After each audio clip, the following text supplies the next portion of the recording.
Assalamualaikum warahmatullahi wabarakatuh. Nama saya Nurul Afif Hanifah dengan NIM 415191110160. Kali ini saya akan menjelaskan cara pengerjaan paket tracer subbab 10.3.5 dengan temanya Troubleshoot Default Gateway Issues. Ya, di sini kita bisa lihat ada addressing table, ada keterangan device, interface, IP address, subnet max, dan default gateway. Di sini objektifnya itu kita bisa verify network documentation and isolate problem. Part 2-nya kita bisa implement verify and document solution. Saya langsung ke part pertama, verify network documentation and isolate problem. In part 1 of this activity, complete documentation and perform connectivity tests to discover issues. In addition, you will determine an appropriate solution for implementation in part 2. Nah, di sini kita minta untuk melengkapi dokumentasi dan tes connectivity untuk isu atau problem yang terjadi.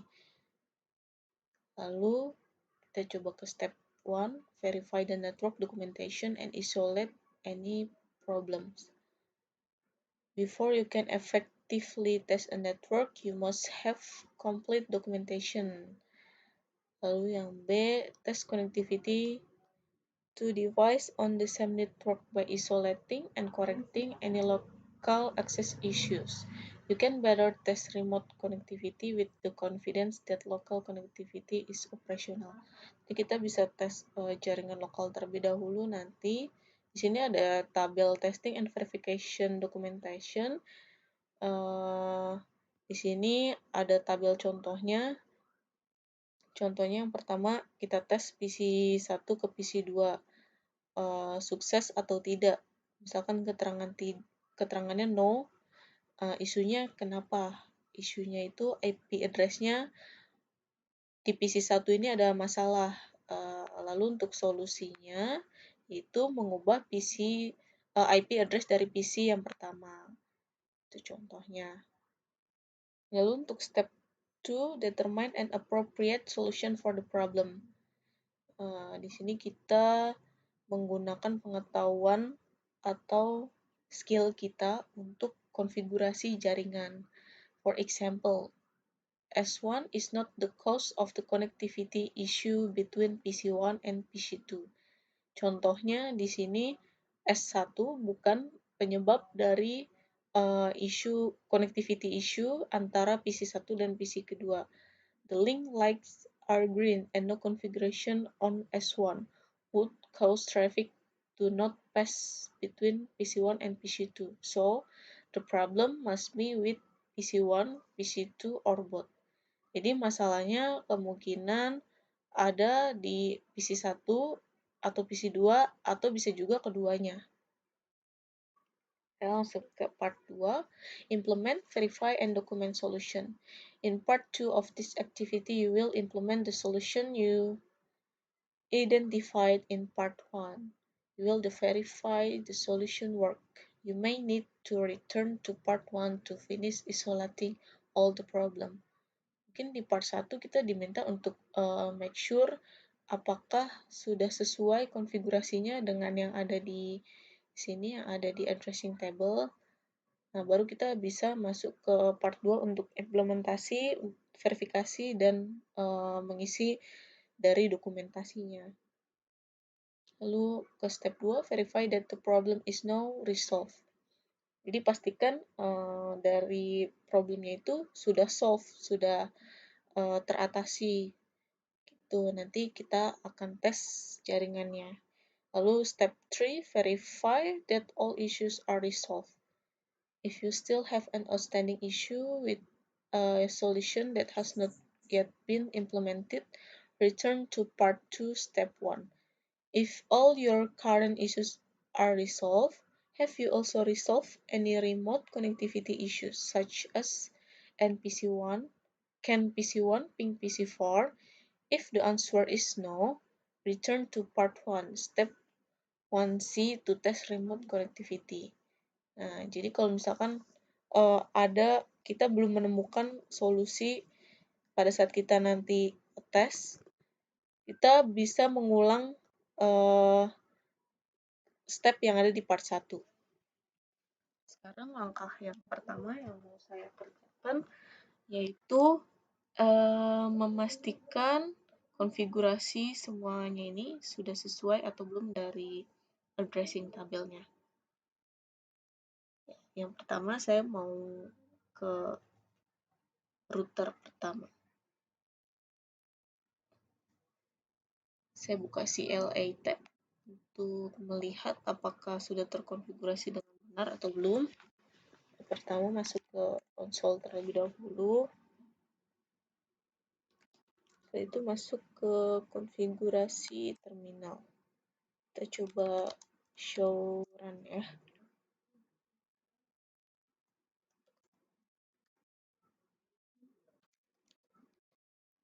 Oh, mohon maaf, ternyata kalau untuk show run itu tidak perlu masuk ke privilege exit. Jadi langsung masuk ke konsol. Setelah itu kita masukkan command show run itu sudah bisa. Nah, ini kita lihat.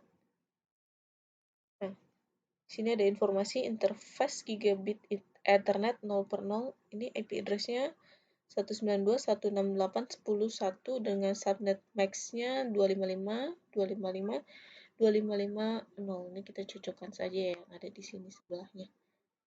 Ini kan kita sedang mencocokkan R1 yang 0 per 0. Sudah sama, berarti sudah betul. Lalu ada informasi lagi di sini interface gigabit Ethernet 0 per 1. Kita cocokkan lagi IP address-nya. Sudah cocok ya. Sudah cocok. Setelah itu boleh exit. Sekarang kita coba cek yang S1-nya. Masuk ke CLA tab.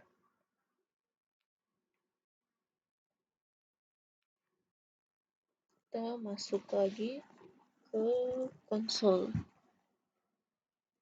Enable.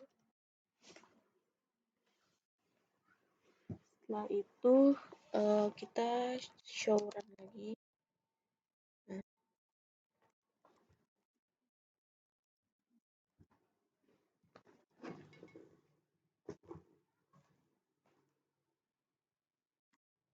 sekarang kita coba lihat untuk konfigurasi S keduanya.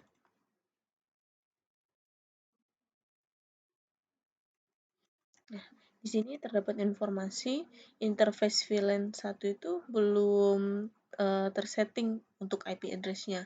Jadi kita harus betulkan terlebih dahulu. Nah, kita masuk ke configuration terminal. Setelah itu kita masukkan command interface VLAN 1. Nah, di sini kita masukkan IP address sesuai dengan addressing table-nya.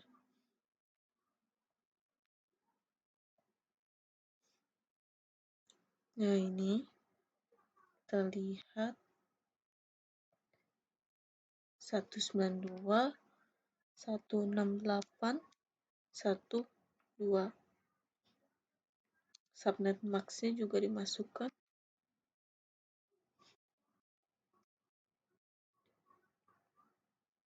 Lalu ketikkan command no shutdown. Nah, ini kita cek lagi ya sudah terkonfigurasi atau belum.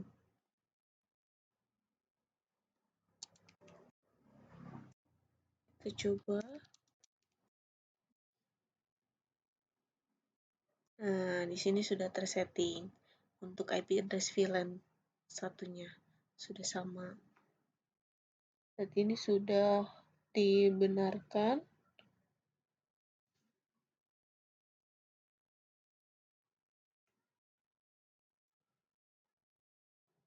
Kita exit saja. Oh iya, tadi yang di S pertama kita belum cocokkan untuk default gateway-nya. Kita coba cek lagi ya, sekali lagi.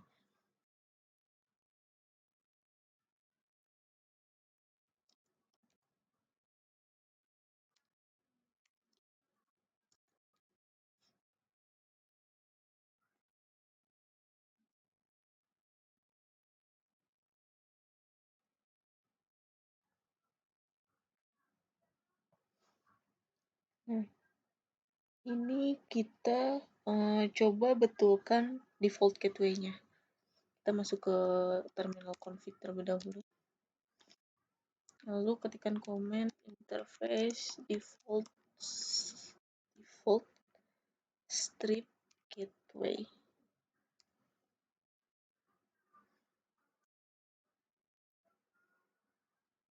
Belum bisa, kita langsung masukkan untuk IP-nya ya. Coba.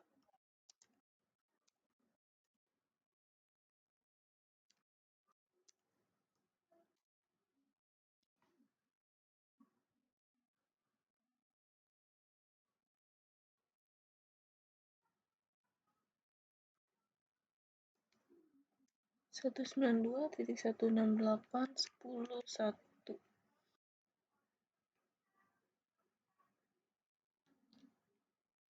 Oh, mohon maaf, ternyata komennya bukan interface tapi IP default gateway.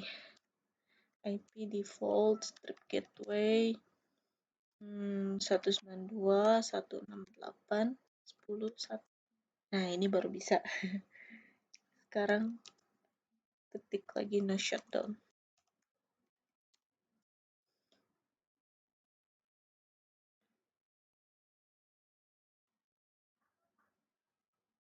No shutdown ternyata tidak bisa. Langsung kita tes saja ya. Sudah terkonfigurasi atau belum default gateway-nya. Nah, ini sudah ada 192.168.10.1. Kita close. Sekarang saya mau cek untuk IP konfigurasi yang PC pertama. Nah, kita coba cocokkan lagi. PC pertama IP address-nya 192.168.10.10. Nah, ini kan keliru. Kita coba betulkan. Sudah. Kita coba cek PC kedua.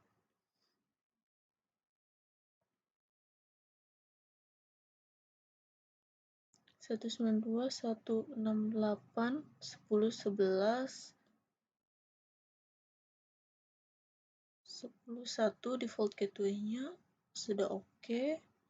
PC 2 tidak ada masalah.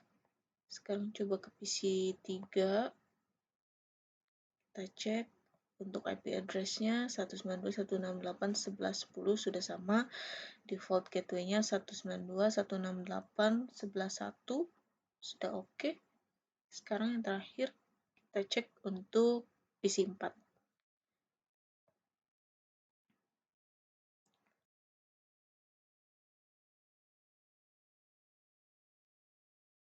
192.168.11.11 untuk IP-nya sudah benar, tapi di sini default gateway-nya keliru. Di sini 192.168.11, sedangkan seharusnya itu 192.168.11.1. Kita coba ubah dulu ya.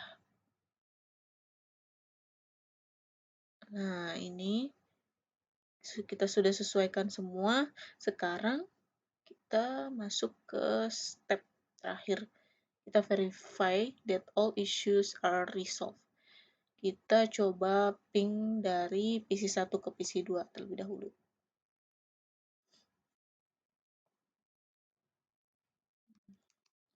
Kita ping ke 192.168.10.11. Ini ya, dari PC 1 ke PC 2. Apakah ada balasan? Nah, bisa. Sekarang kita tes dari PC1 ke PC4.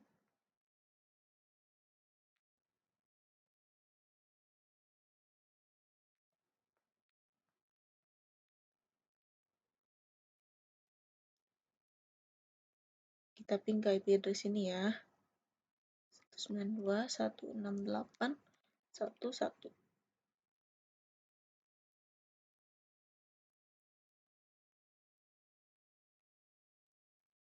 Nah, di sini sudah bisa juga, berarti semua eh, semua device yang ada di sini sudah terkonfigurasi dan sudah terhubung dengan benar.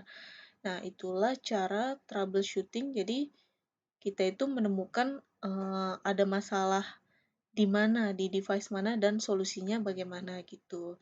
Alangkah baiknya kalau misalkan kita melakukan troubleshooting seperti ini, kita melakukan dokumentasi, membuat dokumentasi gitu. Nah, di sini sudah betul semua. Ya, mungkin itu saja tutorial dari saya. Apabila ada salah kata, mohon dimaafkan. Terima kasih telah menonton video saya. Wassalamualaikum warahmatullahi wabarakatuh.